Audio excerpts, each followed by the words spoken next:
జన్మ నక్షత్రం అంటే చంద్రుని యొక్క నక్షత్రాన్ని బట్టి ఫలితం చెప్తున్నప్పుడు చిన్నప్పుడు వింటూ ఉండేవాడిని. వాళ్ళు చెప్తున్నటువంటి విషయాలు కొన్ని కనిపించేవి, అన్నీ నాలో కనిపించేవి కాదు. నిజాయితీగా నేను విన్నది చెప్పాలంటే వాళ్ళు చెప్పిన విషయాల్లో కొన్ని నాలో కనిపించేవి, మరికొన్ని కనిపించేవి కాదు. మరికొన్ని విషయాలు పూర్తిగా వాళ్ళు చెప్పిన దానికి ఆపోజిట్ విషయాలు నాలో ఉండేవి. ఎందుకు కొన్ని మ్యాచ్ అవుతున్నాయి, మిగిలిన ఏమీ ఈ జన్మ నక్షత్రం యొక్క ఫలితంలో నాకు మ్యాచ్ అవ్వట్లేదు? ఏంటి తేడా అయింది? నేను పుట్టిన సమయం తేడానా లేకపోతే ఏంటని నేను అనుకునేవాడిని. ఆ తర్వాత వయసు పెరుగుతూ వచ్చింది. కొంత మనం అలాగ నేర్చుకున్న తర్వాత తెలిసిన విషయం ఏంటంటే, మన యొక్క లక్షణాలు ఒక్క చంద్రుని యొక్క నక్షత్రంతో సరిపోదు. అది చూసి మాత్రమే చెప్తే చాలా పొరపాటు చేసినట్టే. చంద్ర నక్షత్రం మనకు వచ్చినవి, జన్మతః వచ్చినవి చెప్తుంది. అంటే మన చుట్టూ ఉన్న పరిస్థితులు కూడా చెప్తుంది. దానితో పాటు జన్మ లగ్న నక్షత్రం, దానితో పాటు జన్మ లగ్నం యొక్క లగ్నాధిపతి యొక్క నక్షత్రం, దానితో పాటు సూర్యుని యొక్క నక్షత్రం. ఈ నక్షత్రాలు, ఈ నక్షత్ర పాదాలు, వాటి యొక్క సమిష్టి ఫలితమే మన యొక్క తత్వం అని అర్థమైంది. అప్పుడు చూసుకున్నప్పుడు పర్ఫెక్ట్గా మ్యాచ్ అయిందనమాట. నా ప్రొఫైలు నా చార్ట్కి అలా మ్యాచ్ అయింది. అయితే మనం లగ్న నక్షత్రం గురించి వినుంటాం, చంద్ర నక్షత్రం గురించి వినుంటాం, అంటే జన్మ నక్షత్రం గురించి వినుంటాం. కానీ లగ్నాధిపతి ఉన్న నక్షత్రం కూడా చాలా చాలా చాలా ముఖ్యమైనది. అది మన జీవితంలో మన గురించి చాలా విషయాలు చెప్తుంది. లగ్నాధిపతి ఉన్నటువంటి నక్షత్రం మన యొక్క శక్తిని తెలియజేస్తుంది. మనం ఎలా వ్యవహరిస్తాము, ఇచ్చిన పనిని ఎలా తీసుకుంటాము, మనం ఎలా రియాక్ట్ అవుతాము, ఏ విధంగా మనం రియాక్ట్ అవుతాము, అవన్నీ విషయాలు కూడా లగ్నాధిపతి యొక్క నక్షత్రం చూసి చెప్పొచ్చు అన్నమాట. అయితే ఈ వీడియో సిరీస్లో నేను చెప్పబోయేది, మన యొక్క శక్తి గురించి తెలుసుకోవాలంటే మన లగ్నాధిపతి యొక్క నక్షత్రాన్ని అర్థం చేసుకుంటే సరిపోతుంది. అర్థం చేసుకున్నదే కాక ఆ నక్షత్ర దేవత, ఆ నక్షత్రాన్ని కంట్రోల్ చేసేటువంటి దేవత, ఆ దేవతని ఆరాధించడం ద్వారా మన యొక్క శక్తిని, అంటే మన శక్తి సామర్థ్యాలని పెంచుకునే అవకాశం దొరుకుతుంది. అలాగే మనకు వచ్చేటువంటి ఛాలెంజెస్ని ఫేస్ చేయడానికి ఆ యొక్క దేవత, ఆ నక్షత్రాన్ని బట్టి మనం పూజించేటువంటి దేవత సహకరిస్తుంది. ఇంతకుముందు చెప్పుకున్నాం దశమహావిద్యల గురించి, మనం తెలుసుకున్నాం. చాలామంది అద్భుతంగా వాళ్ళ యొక్క కామెంట్లు తెలియజేశారు. నిజమేనండి, నాకు తెలియకుండానే ఆ దేవతకు నేను అట్రాక్ట్ అయ్యాను. తీరా బర్త్ చార్ట్ చూసుకుంటే ఎగ్జాక్ట్గా మీరు చెప్పినట్టుగానే ఆ విధంగానే ఉన్నాయి. చాలా థ్యాంక్స్ అని నాకు ఎన్నో వందల కామెంట్స్ వచ్చాయి. నాకు కూడా చాలా సంతోషంగా ఉంది. అయితే ఈ తాంత్రికమైనటువంటి పద్ధతే కాకుండా మామూలుగా మనం రోజు నిత్య పూజ చేసుకుంటూ ఈ లగ్నాధిపతి యొక్క నక్షత్ర దేవతను పూజించడం ద్వారా మనకు శక్తి సామర్థ్యాలు పెరిగి మనకు ఎదురైనటువంటి సమస్యల్ని ఎంతో శక్తివంతంగా, ఎఫిషియెంట్గా ఫేస్ చేయడానికి ఆ శక్తి దొరుకుతుంది. కాబట్టి ఈ వీడియో సిరీస్లో మనం మనకున్నటువంటి జాతక చక్రంలో మనకున్నటువంటి శక్తి, ఆ శక్తిని అందించేటువంటి, ఆ శక్తిని కంట్రోల్ చేసేటువంటి దేవతని తెలుసుకోబోతున్నాం. ఇవాళ మొట్టమొదటిసారిగా అశ్విని నక్షత్రము, అంటే మీ లగ్నాధిపతి అశ్విని నక్షత్రంలో గనక ఉంటే మీ యొక్క శక్తి ఏంటి, మీరు ఎదురైనటువంటి విషయాలని ఏ విధంగా డీల్ చేస్తారు, మీకు ఒక టాస్క్ ఇస్తే ఆ టాస్క్ని ఎలా చేస్తారు అనే విషయాలు మీ లగ్నాధిపతి అశ్విని నక్షత్రంలో కనుక ఉంటే దాని యొక్క రిజల్ట్స్ ఎలా ఉంటాయో తెలుసుకుందాం. అశ్విని నక్షత్రం అంటే, అశ్విని నక్షత్రం యొక్క శక్తి శీఘ్ర వ్యాపక శక్తి. శీఘ్ర వ్యాపక శక్తి అన్నమాట. ప్రతి నక్షత్రానికి కూడా శక్తి ఉంటుంది. ఇది నక్షత్రం కూడా శీఘ్ర నక్షత్రం.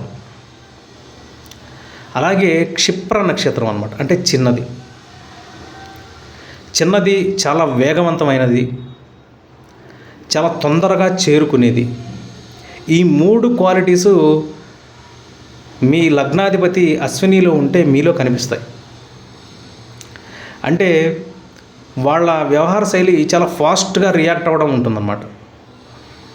ఇచ్చినటువంటి టాస్క్ని చాలా ఫాస్ట్గా తీసుకొని మొదలుపెట్టేస్తారు. అంటే వాళ్ళు ఎప్పుడు కూడా సంసిద్ధంగా ఉంటారన్నమాట. అశ్విని నక్షత్రంలో కనుక మీ లగ్నాధిపతి ఉంటే. అలాగే అశ్విని దేవతలంటే ఆరోగ్య ప్రదాతలు, దేవ వైద్యులు అన్నమాట. సూర్యుడు లాంటి ఆరోగ్య ప్రదాత. సూర్యుడు ఆత్మకారకుడు, ఆరోగ్యకారకుడు. సూర్యుడు గనక అశ్వినిలో గనక ఉండి మీ లగ్నాధిపతి కానీ మీ దశమాధిపతి కానీ అయి ఉంటే మీరు దాదాపుగా వైద్య వృత్తిలో ఖచ్చితంగా ఉంటారు. మీరు వైద్య వృత్తిలోకి వెళ్ళే అవకాశం చాలా ఎక్కువగా ఉంటుంది. సూర్యుడు కానీ శుక్రుడు కానీ ఇవి వైద్య విద్యని అందించేటువంటివి అన్నమాట. అలాగే అశ్వినీలకి ఉన్నటువంటి లక్షణం ఏంటంటే ఆరోగ్యము, అందము, తేజస్సు. వీళ్ళను చూడగానే వీరికంటే హై స్థాయిలో ఉన్నవాళ్ళు వీళ్ళ యొక్క తేజస్సు చూసి భయపడతారు. అంటే చిన్న వయసులోనే పెద్ద వాళ్ళతో పోటీ పడి పెద్ద వాళ్ళతో కాంపిటీషన్కి వెళ్ళి వాళ్ళను కూడా వీళ్ళ యొక్క స్పిరిట్తో, వీళ్ళ యొక్క పటుత్వంతో భయపెట్టేటువంటి స్టామినా వీళ్ళలో ఉంటుంది. ఆలోచించరు, నిత్యము సిద్ధంగా ఉంటారు. సంసిద్ధత అనేది గుర్రం యొక్క లక్షణం అన్నమాట, అశ్విని యొక్క లక్షణం. అలాగే మీ యొక్క స్టామినాను చూసి, మీ యొక్క తేజస్సును చూసి మీ మీద కుట్ర కూడా జరుగుతుంది అశ్విని వాళ్ళకి. మీకు అందాల్సినవి అందకుండా, మీకు ఇవ్వాల్సిన అవకాశాలు ఇవ్వకుండా మిమ్మల్ని కుట్ర చేసి ఆ అవకాశాల నుంచి దూరం చేసే అవకాశం మీ జీవితంలో ఎదురవుతుంది. అయినా కూడా మీరు ఆగరు. తిరిగి మీరు ఏదైతే తలపెట్టారో దాని యొక్క లక్ష్యాన్ని మీరు చేరుకుంటారు. ఎప్పుడు ఇలాంటి బ్రేక్ డౌన్ అయిపోయిన తర్వాత. అలాగే గుర్రానికి సారీ చేసేటువంటి వ్యక్తి లేకపోతే దానికి ఒక దిశానిర్దేశం ఉండదు. అశ్విని వాళ్ళతో మీరు మాట్లాడేటప్పుడు ఎలా ఉంటుందంటే చిన్న పిల్లలతో, ఎటువంటి కల్మషం లేని వ్యక్తులతో మాట్లాడినట్టుగా ఉంటుంది. వాళ్ళని వశం చేసుకోవడం చాలా ఈజీ అన్నమాట. శీఘ్ర వ్యాపక శక్తి అంటే చెప్పగానే అది నమ్మేస్తారు. అంటే వెళ్ళిపోతుంది ముందు. చెప్పగానే మీరు కంప్లీట్ చేసే ముందే అక్కడికి వెళ్ళిపోతారు అన్నమాట. ఆలోచించి కాసేపు నలిపి అటు ఇటు చేసే వ్యవహారం వీళ్ళ దగ్గర ఉండదు. శీఘ్ర వ్యాపక శక్తి. తొందరగా నిర్ణయానికి వచ్చేస్తారు. చెప్పిన మాట టక్కున విని దాన్ని నమ్మేస్తారనమాట. అంటే తొందరగా మాటల మాయలో పడి మోసపోయే వాళ్ళు కూడా అశ్విని వాళ్ళు ఉంటారు. వాళ్ళని చాలా ఈజీగా మ్యానిపులేట్ చేసి మోసం చేయొచ్చు అనమాట. అలాగే శీఘ్ర వ్యాపక శక్తి. అంతేకాకుండా వీళ్ళకి జీవితంలో ఫేమ్ అనేది ఖచ్చితంగా వస్తుంది. వీళ్ళలో ఉన్నటువంటి ఆకర్షణ, వీళ్ళకి ప్యూరిటీ ఎక్కువ అనమాట. ఆ ప్యూరిటీని చూసి చాలామంది ఇష్టపడుతూ ఉంటారు. ఈ అశ్వినిలో రవి ఉంటే ఆరోగ్య ప్రదాత, అద్భుతమైనటువంటి ఆరోగ్యం. కుజుడు ఉంటే దేహ ప్రదాత కాబట్టి, దేహకారకుడు కాబట్టి అందమైనటువంటి శరీర సౌష్ఠవం, పటుత్వం.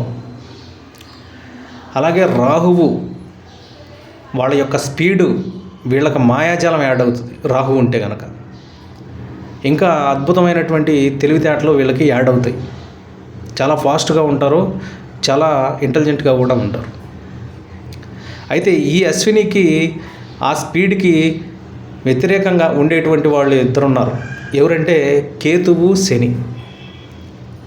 కేతువు, శని లాంటి స్లో గ్రహాలు అన్నమాట. వీళ్ళు స్లోగా వెళ్ళడం ఇష్టం. కేతువుకి అసలు కదలడమే ఇష్టం ఉండదు.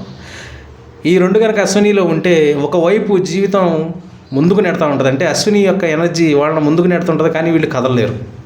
ముందుకు వెళదాం అనుకున్నా కదలేని పరిస్థితులు వీళ్ళకి ఎదురవుతూ ఉంటాయి. అశ్వినిలో కేతు శని కనుక ఉంటే. అయితే మీ లగ్నాధిపతి కనుక అశ్విని నక్షత్రంలో ఉంటే, అశ్విని అనగానే తెలుపు రంగును సూచిస్తుంది. తెలుపు రంగు అనగానే సరస్వతీదేవి.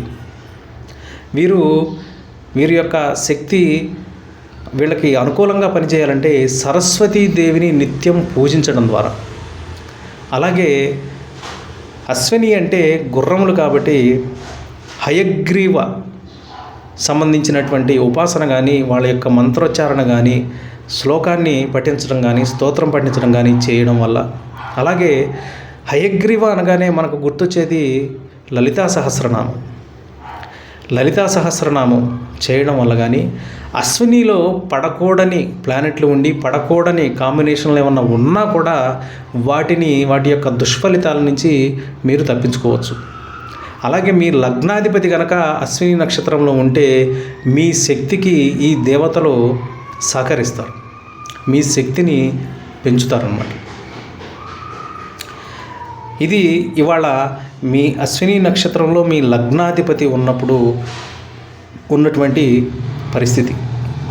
మీ శక్తి ఏంటి, మీ శక్తిని పెంచేటువంటి దేవత ఎవరు, మీరు ఇచ్చినటువంటి పరిస్థితుల్ని ఎలా డీల్ చేస్తారు అనే విషయాల్ని ఈ వీడియోలో తెలుసుకున్నాం. అయితే నెక్స్ట్ రాబోయే వీడియోలో మీ లగ్నాధిపతి భరణిలో ఉంటే ఆ భరణి యొక్క లక్షణాలు ఎలా ఉంటాయి, మీకు ఎదురొచ్చిన సందర్భాలను మీరు ఏ విధంగా డీల్ చేస్తారు, అలాగే మీకున్నటువంటి శక్తి ఏంటి. అశ్వినికి శీఘ్ర వ్యాపక శక్తి ఉన్నట్టే భరణికి ఒక ప్రత్యేకమైన శక్తి ఉంటుంది. ఆ శక్తి ఏంటో, దాని గురించి వివరాలు ఏంటో, ఆ భరణిలో కనుక ప్లానెట్స్ ఉంటే దాని యొక్క రెమెడీగా ఆ శక్తి నుంచి మీరు మీ జీవితాన్ని ఫ్రూట్ఫుల్ చేసుకోవడానికి ఏ దేవతను పూజిస్తే మీకు మంచి జరుగుతుంది అనేది కూడా నెక్స్ట్ వీడియోలో తెలుసుకుందాం. ఇది ఇవాల్టి వీడియో. మీకు నచ్చినట్లయితే కామెంట్ చేయండి. జై శ్యామ, జై మా కాళి.